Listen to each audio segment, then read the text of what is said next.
हम और प्रशांत जी चल रहे हैं। नीतीश बाबू सामने है ही तो टकराना किससे? नीतीश बाबू का अगर ओरिजिनल रहता ना तो ये आज ही जन स्वराज पार्टी की जरूरत ही नहीं पड़ती। नीतीश बाबू के साथ हम रहे, हमको कितनी तकलीफ होती है। अपने एक पदाधिकारी के सर के ऊपर नीतीश बाबू कभी गमला रख सकते? हमारे 243 जो हमारे उम्मीदवार खड़े हुए विधानसभाओं में, कैसे हमारे उम्मीदवार चुनाव में विजयी हो।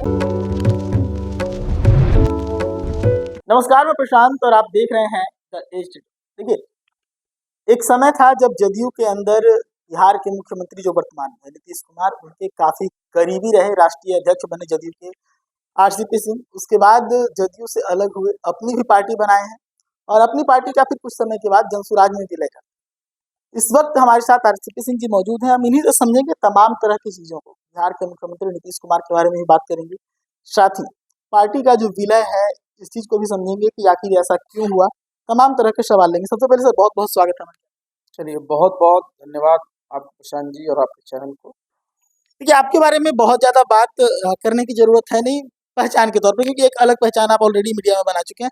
सीधे हम सवाल पर आते हैं कि आखिर ऐसा क्या हुआ कि आशा जो है एक अच्छा तरह से परफॉर्म करती बिहार में कई जगहों पर नजर आ रही थी, जनसुराज में क्यों उसको विलय करना? देखिए, इस बात को समझिए कि राजनीति में आपका उद्देश्य क्या हो कि आपने जो भी अपने कार्यक्रम बनाए हैं अपनी विचारधारा के अनुरूप, उसको कैसे लागू करें।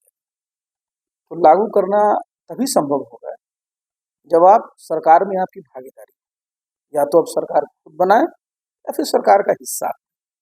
और इसलिए जरूरी है कि जो चुनाव हो उसमें आपके उम्मीदवार विजयी, क्योंकि लोकतंत्र में संख्या बल महत्वपूर्ण होता है। तो आपने सही कहा कि मैंने एक दल का गठन किया और हम लोगों ने 50 सभाएं पूरे बिहार में की है और काफ़ी साथी हमारे इसके साथ जुड़े हुए थे और मैं बराबर सबसे टच में भी रहता था, रहता हूँ। हम लोगों को लगा एक इस चीज़ को कि अगर हम लोग किसी के साथ मिलते हैं ताकत बढ़ेगी और निश्चित रूप से हम लोग उसमें थोड़ा और भी कामयाबी हासिल कर सकें। इसी बीच में चूँकि जो जन स्वराज पार्टी है, प्रशांत जी हैं, आदरणीय गिरी जी हैं, सब लोग हम लोग एक दूसरे को जानते हैं। हम लोग पहले सब एक ही दल में थे। हम लोगों की बातचीत हुई और ये विचार हुआ कि साथ ही अगर हम लोग मुश्किल से 7-8 महीना पहले पार्टी बनाई हुई है, अगर हम लोग एक जगह आ जाएंगे तो हम लोगों की ताकत बढ़ जाएगी और निश्चित रूप से एक ऐसा माहौल बनेगा जिसमें हम लोग जब चुनाव में जाएंगे तो लोगों को भरोसा होगा कि एक ऐसा दल है जिनके पास अनुभवी लोग हैं, तो एक कामयाबी मिल सकती है। और इसी के मद्देनजर रखते हुए हमने अपने सभी जितने हमारे साथी आशा पार्टी के थे, सभी से हमने विचार विमर्श करने के बाद हम लोगों ने निर्णय लिया। और ये निर्णय अच्छा निर्णय इसलिए है क्योंकि जहाँ जहाँ भी हमारे लोग थे, सब लोग इस निर्णय से उत्साहित थे कि नहीं साहब, ये दल का विलय होने से जो दल की अब ताकत है, और आप दल में जो देखते हैं कि भाई प्रशांत जी हैं, मैं हूँ, हमारे पार्टी के राष्ट्रीय अध्यक्ष उदय जी हैं, हमारी पार्टी के प्रदेश के अध्यक्ष मनोज जी हैं। तो बिहार में अगर आप सामाजिक रूप से भी अगर आप देखिएगा तो ऐसा दल है जिसमें सब लोग एक साथ हैं और सब लोग निश्चित रूप से दल नया आपको दिखता है, लेकिन लोग अनुभवी, बहुत अनुभवी हैं और इस अनुभव का लाभ हम लोगों को इस चुनाव में। जनसुराज में क्या दायित्व इस वक्त संभाल रहे हैं, क्योंकि ये सवाल जो है अब वो लोग भी जानना चाहते हैं जो लोग आपसे जुड़े हैं, क्योंकि एक बड़ी जिम्मेदारी आप बिहार की राजनीति में निभा चुके हैं, तो एक कौतूहल है लोग। देखिए, जो हमको जानते हैं उनके मन में कोई कौतूहल, मैं बहुत ही फोकस्ड काम करने वाला मैंने कार्यकर्ता हूँ। कार्यकर्ता मैंने इसलिए कहा कि जितने नेता भी वो भी कार्यकर्ता ही। मेरा आज की तारीख में सबसे बड़ा हमारा फोकस कहाँ है? मेरा फोकस है कि 243 विधानसभाओं में चुनाव लड़े जाए। 243 विधानसभा में हमारे अच्छे अच्छे मजबूत साथी चुनाव लड़े। हम लोग इस प्रकार की रणनीति बनाकर चुनाव लड़े कि चुनाव में बिहार की जनता को हम ये आश्वस्त कर सकें कि भाई हम लोग को अगर आप सत्ता में लाते हैं तो निश्चित रूप से बिहार में परिवर्तन दिखेगा। तो मेरा जो भी दायित्व जिसकी आपने चर्चा की, मेरा दायित्व बहुत फोकस्ड है।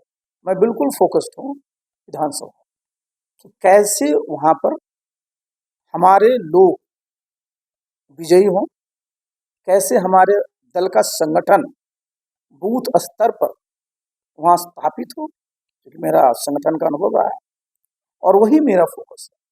और अभी देखिए ये होगा कैसे, जब क्षेत्र में आप जाए, तो मैं तो क्षेत्र जाते रहता हूँ, फिर मैं क्षेत्र में निकलूंगा और पटना में तो हम लोगों को कम भी रहना होगा, ये चुनाव बहुत समय नजदीक है।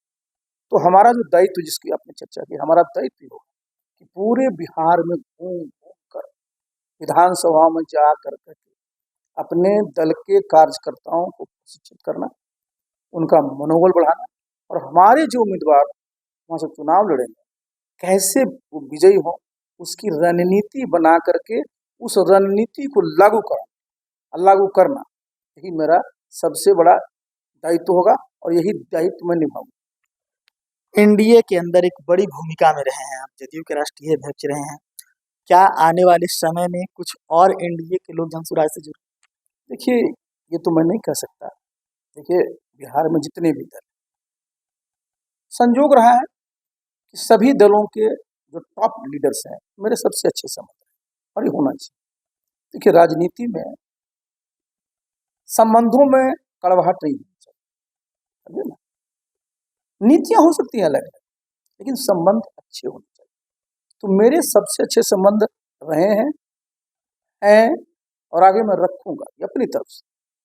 क्योंकि देखिए जब राजनीति करते हैं ना, तो सार्वजनिक जीवन में ऐसा नहीं दिखना चाहिए भाई हम लोग अपनी मर्यादा को, लेकिन ये भी आवश्यक है कि जो भी कार्य करता है उसका मनोबल, किसी भी दल का मैं बता दूं, भविष्य तभी उज्जवल होगा जब उनके कार्यकर्ताओं में आत्मविश्वास होगा, उनका मनोबल बढ़ेगा। और ये तभी संभव है जब कार्यकर्ताओं से आप सीधे जुड़े रहेंगे, उनसे संवाद करेंगे, उनके सुख दुख में आप खड़ा रहेंगे। और अगर आप ये नहीं करिएगा ना, तो कार्यकर्ता कुछ दिनों के बाद ठंडा पड़ जाता है। आज क्या स्थिति है एनडीए में ही देख लीजिए, निश्चित रूप से 20 साल से सरकार चल रही है, लेकिन अगर कार्यकर्ता को देखिएगा, जाइए नीचे पूछने के लिए, देखिएगा कि उसमें तो उत्साह होना चाहिए था, कोई और कारण नहीं।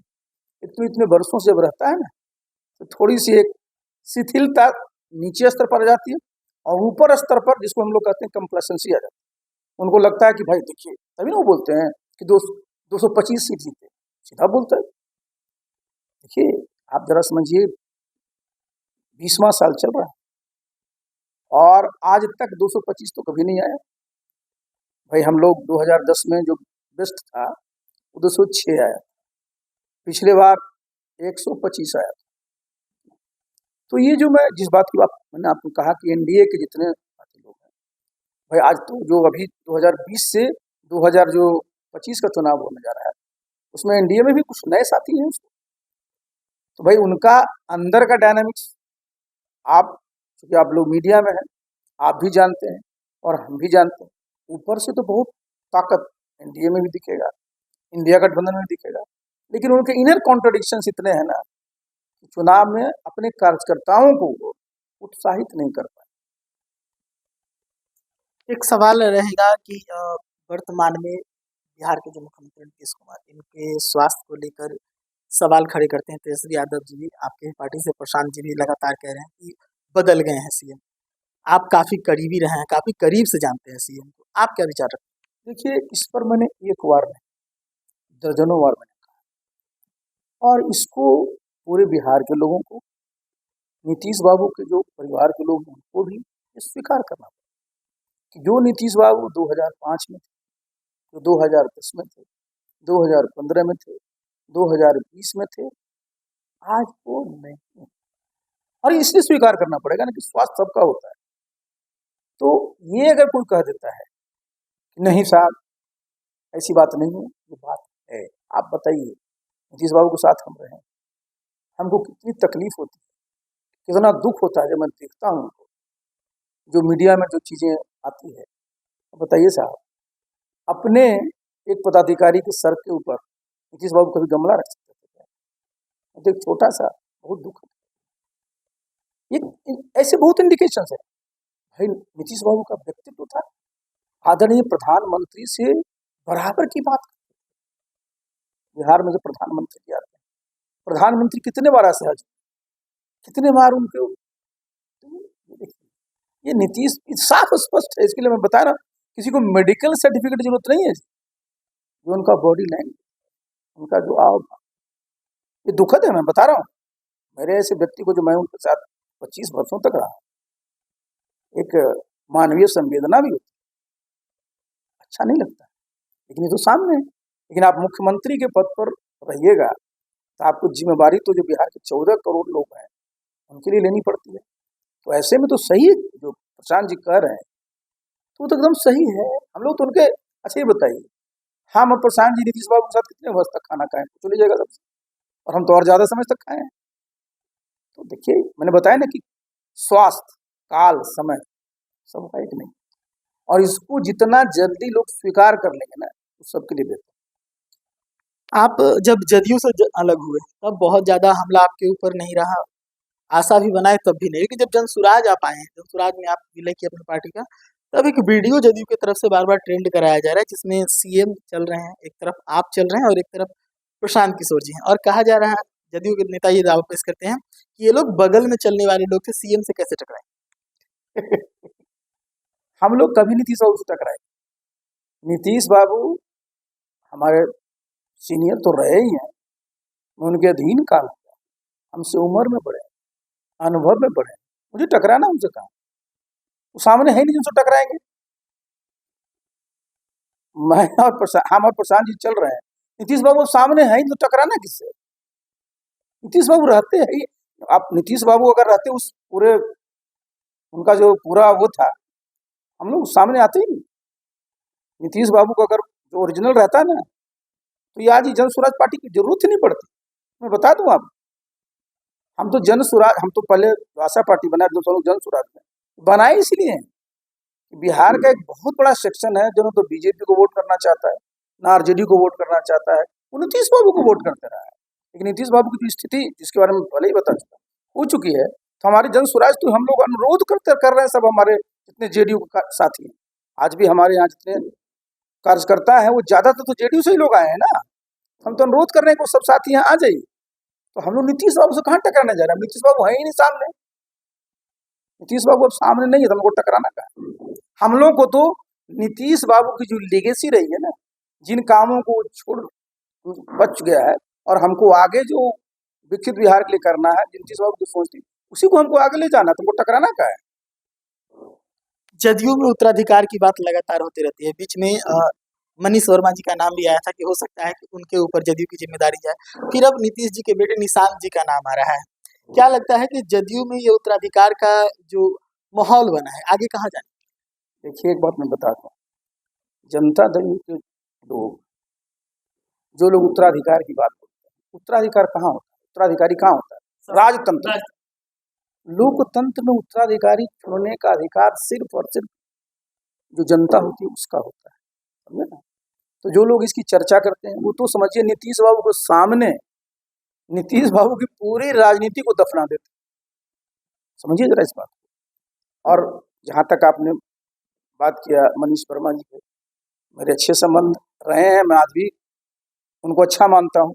और जहाँ तक निशांत की बात, तो मेरा तो भाई बहुत ही, जो कहिए एकदम व्यक्तिगत रिश्ता रहा है, पहले था, है और रहेगा। और मैं तो बहुत शुभचिंतक हूँ कि निशांत जहाँ भी रहे, स्वस्थ रहे, खुश रहे, जीवन में सफल हो। लेकिन ये जो लोग उत्तराधिकार की बात करते हैं नीतीश बाबू के सामने, साहब, वो नीतीश बाबू को नहीं जानते। एक आखिरी सवाल होगा कि अब हम लोग बात करें आपकी जिम्मेदारियों को लेकर, तो बड़ी जिम्मेदारियां निभाएं आप, आशा की भी गठन की है, तो जाहिर सी बात है कि मन में सत्ता परिवर्तन की बात है, जनसुराज में भी है तो वही बात है। तो क्या आरसीपी सिंह जो विधानसभा का मेन लड़ाई है उसमें मैदान में उतर के लड़ेंगे या एक मार्गदर्शक की भूमिका में भी रहेंगे? देखिए, मैं तो अभी, मैंने कई चैनलों को इस बात को कहा है, चुनाव मुझे नहीं लड़ना। हमारे 243 जो हमारे उम्मीदवार खड़े हैं विधानसभाओं में, मेरा ये दायित्व होगा और मेरा ये धर्म भी, क्योंकि मेरा जो अनुभव है, मैंने इतने वर्षों तक जो बिहार में भी काम किया है, तो कैसे हमारे उम्मीदवार चुनाव में विजयी हो, उसमें मैं अपना पूरा का पूरा ध्यान लगाऊंगा। इसलिए जब तक हमारे उम्मीदवार जीतेंगे नहीं, तब तक आपकी सत्ता में भागीदारी नहीं होगी, और जब तक सत्ता में भागीदारी नहीं होगी, तो जो आप रोड मैप बिहार के लिए चाहते हैं उसको लागू नहीं कर पाए। तो हमारा यही उद्देश्य है कि जो आगे आने वाले चुनाव में ज्यादा से ज्यादा जनसुराज के उम्मीदवार विजयी हों, इसी के लिए मैं पूरी शक्ति और अनुभव लगाऊं। चलिए, तो हमारे साथ आरसीपी सिंह जो थे, हम इनसे बातचीत कर रहे थे नई जिम्मेदारियों को लेकर और बिहार के वर्तमान जो राजनीतिक परिवेश है, तमाम तरह की चीजों को लेकर हमने बातचीत की। साथ ही बिहार के सीएम नीतीश कुमार से काफी करीबी रहे हैं, इस रिश्ते पर भी हमने बातचीत की। क्या कुछ कहा इन्होंने, आपने साफ करके सुनाया। और अपडेट्स हम आपके सामने लेकर आएंगे। जुड़े रहिएगा दैजिक के साथ।